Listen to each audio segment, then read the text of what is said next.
Hi friends, నమస్తే. Welcome to my channel. ఈరోజు అయితే మన పొలానికి మినువులు విత్తనాలు కొట్టడానికి అయితే వెళ్తున్నాము. మన బండి అయితే బైక్ చెడిపోయింది. మనకు మంచి పనులు అయితే నాకైతే బళ్ళు అనేవి రిపేర్లు పెడతా ఉంటాయి. ఏమైంది ఏం తెలియదు, తీసుకెళ్తే వైరింగ్ కిట్ మొత్తం మార్చాలన్నాడు. వైరింగ్ కిట్, లేటెస్ట్ స్విచ్లు అన్నీ వేయాలన్నాడు. ఏదన్నా కానీ ఒక 4 వేలు అవుతాయి అని చెప్పాడు. మెకానిక్ దగ్గర అయితే ఇచ్చొచ్చాను. ఇవాళ విత్తనాలు అంటే మనం కొట్టం. ఎప్పుడు మా తాత ఉన్నాడు, మా తాత కొట్టిస్తాను విత్తనాలు. ఎందుకంటే విత్తనాలు కదా మొలక. మా తాత అయితే విత్తనాలు ఎప్పుడు కొట్టిస్తాము, ఎందుకంటే అవి మనం కొడితే కుదరదు. చేను అయితే ఆరిపోయింది, కోతకు వచ్చేసింది. నాకు తెలిసి ఇవాళ రేపాకి ఎల్లుండి అయితే కోతకు వచ్చేయాలి. నా పక్క చేను కూడా తయారైపోయింది. అదేమో మరి మిషన్ కోత అంటున్నారు. పక్కన మిషన్ కోతకు వస్తే మనకి నీళ్ళతో ఇబ్బంది అయింది, నీళ్ళు వచ్చేస్తాయి మన చేలోకి.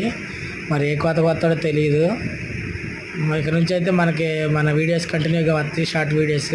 మా వీడియో నచ్చితే లైక్ చేయండి, షేర్ చేయండి, మన ఛానల్ సబ్స్క్రైబ్ చేయండి అబ్బా.